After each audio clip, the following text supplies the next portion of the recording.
So what I'm doing, let's just start off by talking about some basic chordal structures. What I'm doing right now, being in the key of A, I'm going to play an A major bar chord, a D major bar chord, and an E major bar chord. Okay, that would be my basic 1-4-5, and of course I can play in any key by moving up and down the guitar. What do I mean by 1-4-5? I'm talking about the first chord, the fourth chord, and the fifth chord in whatever key we want to be in. So if I'm in the key of A, which I am, I've got A, B, C, D, E, A, D, and E. Now again, this isn't a theory course, so we're not going to get into the sharps and flats and all that kind of stuff. That's not our goal today. Again, my goal is to make sure that you are going to be able to use all of the things we talk about realistically. Not just learn a bunch of licks and not be able to apply anything, but you're really going to be able to use this stuff. So I'm going to keep the theory discussions at a minimum. But when I say 1-4-5, I'm talking about the first chord, the fourth chord, and the fifth chord in whatever key we're going to be in. I've got a 1 here, a 4, and a 5 in the key of A, which is A, D, and E. Now, the awesome thing about movement on the guitar is if I wanted to do a 1-4-5 in the key of G, all I would have to do is move down to the 3rd fret and play 1, 4, and 5. Same shape. If I want to be in the key of F, I play a 1, 4, 5. So the 1-4-5 concept is movable wherever you go, and as we embellish these chords, we're going to get the same sort of thing. We're going to be able to create these different chord structures, and they're still going to be relative to the shapes that we're playing. And let me show you what I mean. So here's the 1 chord. This is the A chord, right here. Let's talk about some varieties of chord shapes that we can use. So the first chord we're going to do in this modern blues venture, instead of just playing a typical A major bar chord, we know we can make this into a bluesier element by making a 7th chord, taking the pinky off. Okay? But let's even explore that further. Let's think of some really cool things that we could do that would be fun for you, fun for your audience to listen to.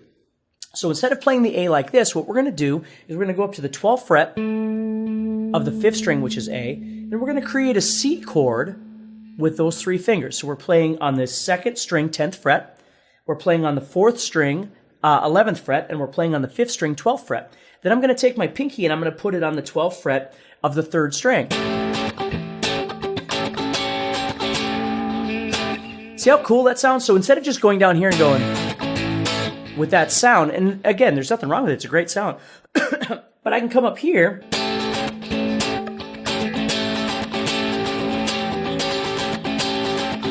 and play that, and it sounds pretty cool. The second shape I want to show you looks like this.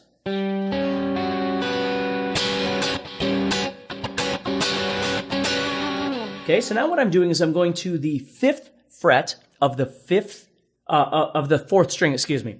I'm going to the 6th fret of the 3rd string, and then I'm going to the 7th fret of the 1st and 2nd strings, and I'm just going to play those bottom strings.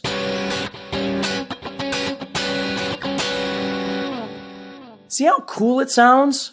Okay, it's going to sound a bit more on the jazz side of things to a certain degree because we're changing the sounds. We're not just playing block chords, what I call them, like a G chord or a C chord. We're not doing that. We're changing the colors of these. Okay, so what I don't want you to worry about so much are the titles that we can give these chords. What I want you to think about are the shapes and what they actually sound like. So if you had an opportunity, if you were playing you were doing a rhythm for somebody, and they said, well, let's jam in the key of A. Maybe you don't just go, which is totally cool, but maybe you go,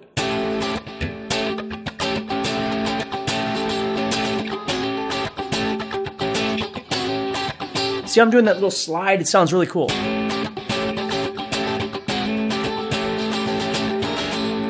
I can slide from a half step up, half step down. Kind of give it a funk feel. Again, if we're combining blues and funk together, we're still getting fusion. We're still getting this modern blues element. So you could practice little slidey things like that.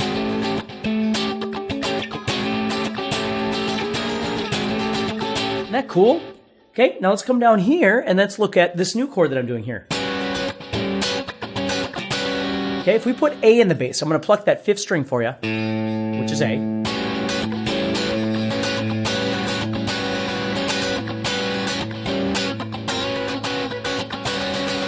So it's got a really neat sound. And if you look at it,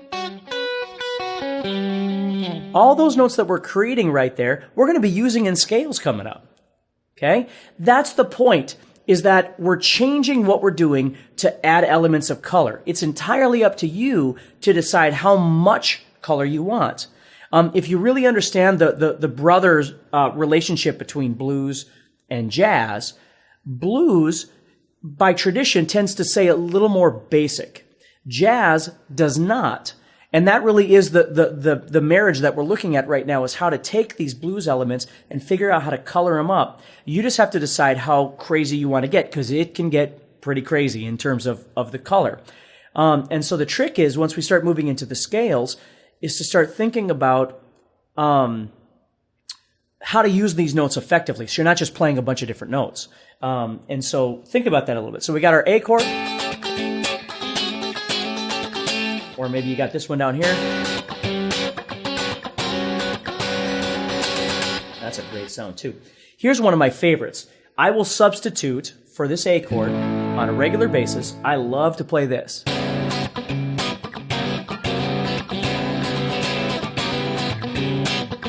Now, what I'm doing right there is I'm going to the 4th fret of the 5th string.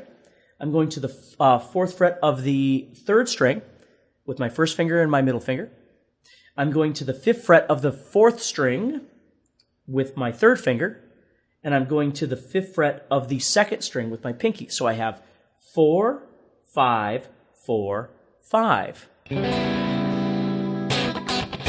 Now, what you're going to notice with the last two chords I did, with this chord right here and with this chord, what's ironic about those two chords is that A isn't in the bass. Okay? If you look at this chord right here, as a matter of fact, A isn't even in the chord. Okay? This is a jazz element. A lot of times when jazz players will play, they're not concerned with having all their chords start with A in the bass or whatever the root is being their bass note. They actually don't even feel guilty if they don't even play the root at all. Okay? So what's kind of cool about this when you look at it is how we're dropping that A out. And all of a sudden, like right here, I look at that, well, I'm not even playing an A anywhere in that chord. Okay? So let's say your bass player is playing.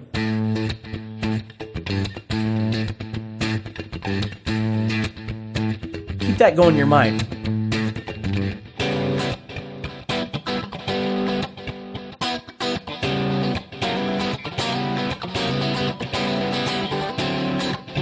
There's my 4 chord. We'll get to that in a second. Now you can kind of hear the transition between that A sound. That's what makes these so cool.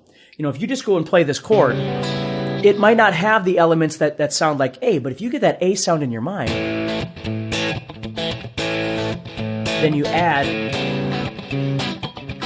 you can hear how it's kind of a layer on top of the normal A sound that you would have. And if you were playing along with a bass player, that would just be killer. It would sound awesome. Okay, so we've got 3 shapes so far. We've got this one, we got this one, and we got this one. Okay, and I want you to think about how they sound. I want you to explore the little sliding ideas.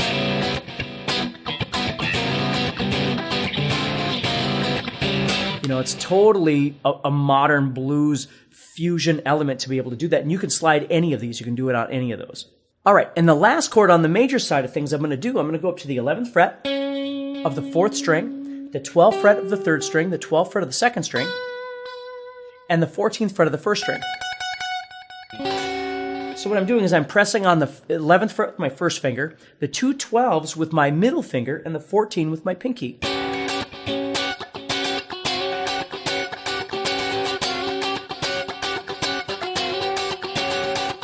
Again, a really cool, exotic kind of sound, but if you had a bass player playing,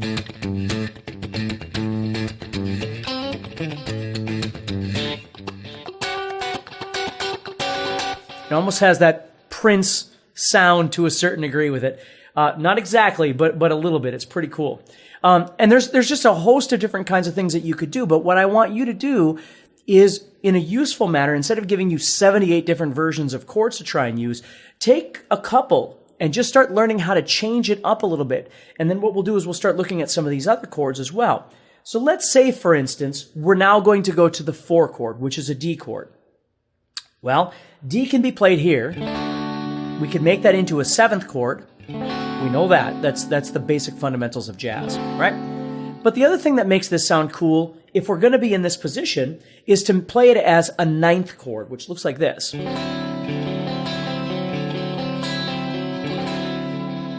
Okay? So what I'm doing is going to the 4th fret of the 4th string with my first finger, going to the 5th fret of the 5th string with my middle finger, and then the 5th fret of the 2nd and 3rd strings with my first and second, or excuse me, my pinky and my 3rd finger. Which is just a quintessential kind of funky blues sound. So over that 4 chord, instead of just going to a D or a D7, or down here, however you want to do that, you're not going to do that. You're going to go to this 9th chord. So now let's think about this. We're going from A to D, but instead of just using the traditional major sounds, we're going to use this.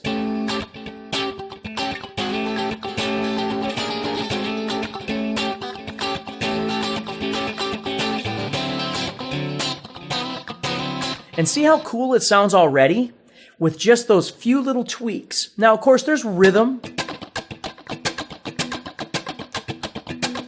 elements in there too. Again, this isn't a rhythm course per se.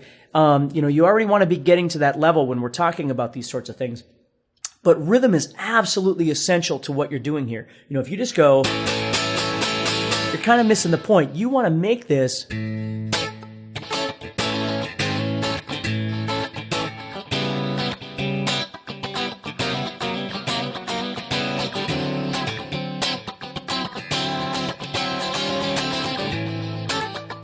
I'll still use this 7th shape, things like that.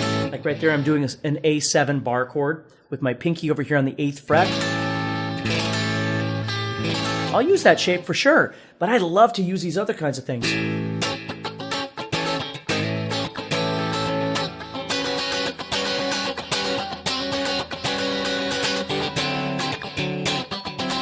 Now, because I'm on a D chord, I could come up, use that sound over the D, right? It's the same idea I did off of the A, but I'm doing it now off of this chord. So anything that I could do from a 6-string bar chord, I can find this shape off that 6-string bar chord wherever it is. I can find this shape off of that 6-string bar chord, right? I can find this shape off the 5th-string bar chord. But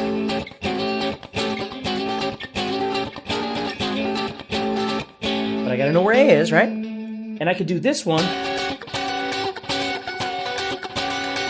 off of that same idea too, off that A. I can see this right here. You see? So you want to always be able to use things in what I always refer to as the real world. You don't just want to learn how to play these shapes.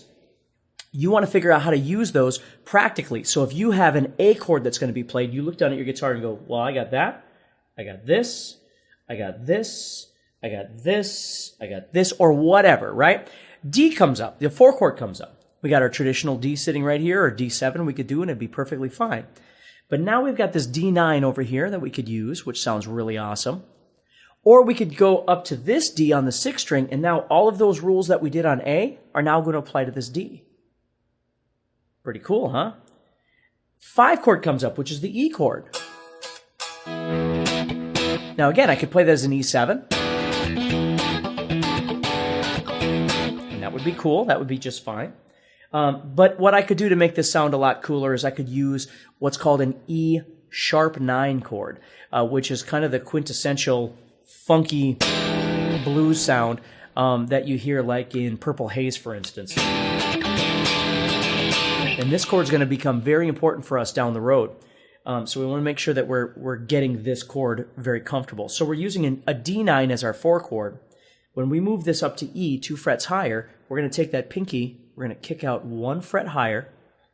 So the pinky is now at the 8th fret of the 2nd string instead of the 7th fret. And we're really going to do that just over the 5 chord, not the 4 chord, but the 5 chord.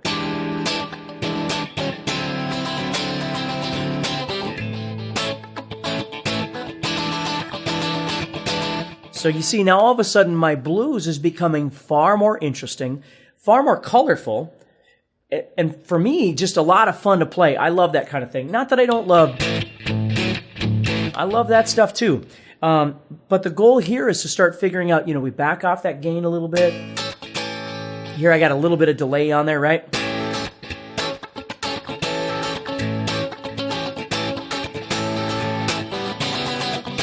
Then 4 to the 1.